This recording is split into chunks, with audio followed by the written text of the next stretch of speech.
Hello friends, cooking recipes में तमारू स्वागत है। आज આપણે બનાવીશું તલ અને સિંગમાંથી આપણે ચીક્કી બનાવીશું, અથવા તમે એને સુખડી પણ કહી શકો છો। તો તલ અને સિંગ જેટલા છે એટલો જ મેં અહીંયા ગોળ લીધો છે। તમારે વધારે મીઠાશ જોતી હોય તો તમે વધારે પણ ગોળ એડ કરી શકો છો, પણ મેં બંને સરખા લીધા છે। તો તલ છે એને આપણે આ રીતે શેકી લેશું નોનસ્ટિકમાં। આપણા તલ છે એ બરાબર શેકાય ને સારા એવા ફૂટી જાય ત્યાં સુધી આપણે એને શેકાવા દેશું અને ગેસની આંચ ધીમી રાખીશું। અને આ રીતે આપણે ધીમે ધીમે શેકવાના છે। તલને વળી ન જાય તેનું ખાસ ધ્યાન રાખવાનું છે, નહીંતર આપણી ચીક્કી અથવા તો સુખડી છે એ કલર ચેન્જ થઈ જશે। તલ થોડાક એવા હલકા એવા આપણા ફૂટી જાય એટલે આપણે નીચે ઉતારી લેશું ને ગેસની આંચ આપણે બંધ કરી દઈશું। તમે આ ચીક્કી ક્યારે ન બનાવી હોય તો બનાવજો, એટલી સરસ પોચી અને સોફ્ટ એટલી સરસ એવી બને છે। અને આ ઉત્તરાયણમાં આ ચીક્કી તમે જરૂરથી ટ્રાય કરજો। આ ચીક્કીનો ટેસ્ટ સુખડી જેટલો સારો આવે છે એટલો સરસ મસ્ત આવે છે।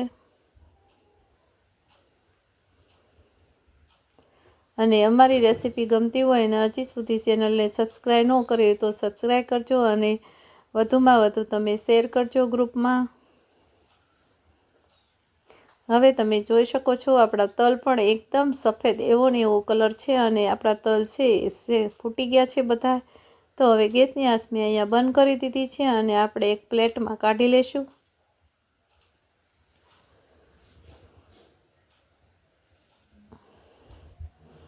આપણે તલ છે એ જલ્દી કાઢી લેવાના છે, કેમ કે સ્પેન ગરમ હોય એટલે તલ આપણા દાજી ન જાય, એટલા માટે આપણે જલ્દી ડીશમાં કાઢી લીધું છે। અને આપણે આ રીતે ચાલુ બંધ 2 મિનિટ કરીશું એટલે આપણું પલ્સ થઈ જશે।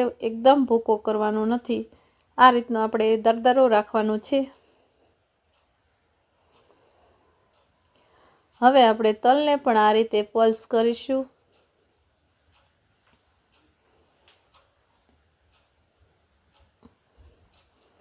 તલને આપણે ચાલુ બંધ 2 મિનિટ 1 મિનિટ જેવું થશે। હવે હું એ ચીક્કી છે એ ઘીમાં બનાવું છું, પણ તમે સુખડી પણ આને કહી શકો છો, એટલો સારો ટેસ્ટ આવે છે। તો 2 ચમચી જેવું અહીંયા મેં ઘી એડ કર્યું છે।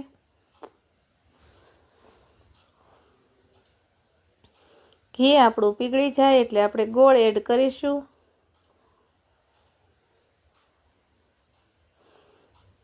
હવે આપણે ગોળ છે એને આપણે આ રીતે ધીમે ધીમે ગેસની આંચ મેં એકદમ સ્લો રાખી છે। ગોળ પણ એ કલર બદલે નહીં એટલા માટે આપણે ગોળને પણ આ રીતે ધીમે ધીમે કરીશું, એટલે આપણો ગોળ પણ એકદમ સરસ એવો પીગળી જશે। ને ગોળની આપણે અહીંયા કોઈ ચાસણી કે પાયો કરવાનો નથી। ગોળ પીગળી જાય ને એક બબલ્સ ઉપર આવવા લાગે એટલે આપણે તલ છે એ અને સિંગનો ભૂકો છે એ એડ કરીશું।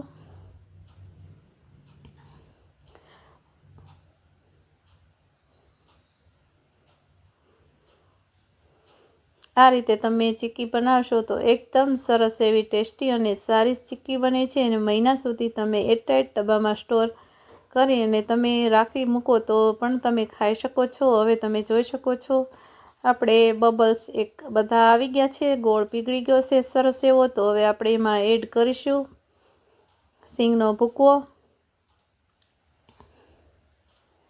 અને હવે પણ આપણે તલનો ભૂકો પણ એડ કરી દઈશું। અને ગેસની આંચ મેં અહીંયા બંધ કરી દીધી છે, એટલે આપણો ગોળ છે એ બળી ન જાય એટલા માટે આપણે આ રીતે હલાવી અને પછી 1 મિનિટ જેવું આપણે થવા દઈશું।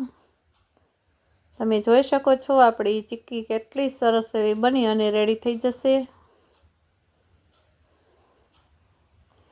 અહીંયા મેં સૂંઠનો પાવડર 1 ચમચી જેવો મેં એડ કર્યો છે। તમે એલચી પાવડર પણ એડ કરી શકો અને ગઠોડાનો પાવડર પણ તમે એડ કરી શકો છો। મેં 2 કિપ્સ કર્યું છે, બાળકોને ભાવતું નથી એટલા માટે અહીંયા સૂંઠનો પાવડર જ મેં એડ કર્યો છે।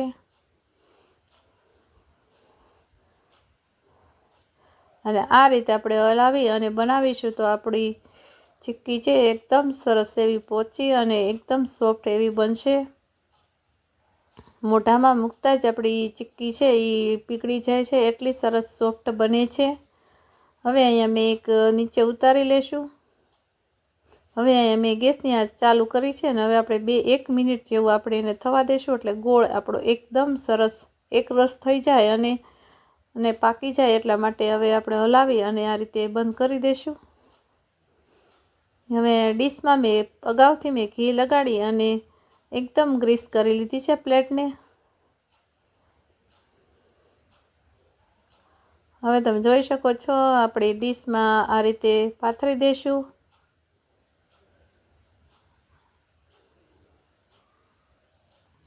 અહીંયા તમારે કોઈ વાટકી હોય એનાથી આ રીતે સેટ કરી લેવાનું અને આ રીતે આપણે થાબડી લેશું।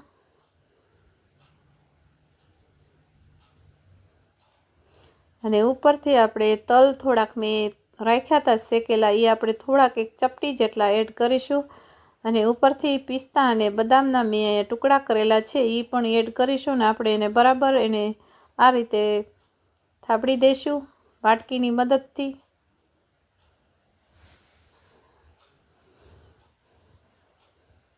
અહીંયા આપણી ચીક્કી બની અને એકદમ સરસ એવી રેડી થઈ ગઈ છે। તો મારી રેસીપી જો સારી લાગતી હોય તો વિડીયોને લાઇક કરો અને શેર કરો અને જેમ બને એમ સબસ્ક્રાઈબ કરવાનું ભૂલશો નહીં। અને આ રીતે આપણે પીસ કરી લેશું ચપ્પુની મદદથી 10 મિનિટ જેવી આપણે ઠંડી થવા દેવાની છે એટલે આપણે આ રીતે પીસ પડી જશે। તમે જોઈ શકો છો આપણી ચીક્કી એકદમ સરસ એવી બની અને રેડી થઈ ગઈ છે।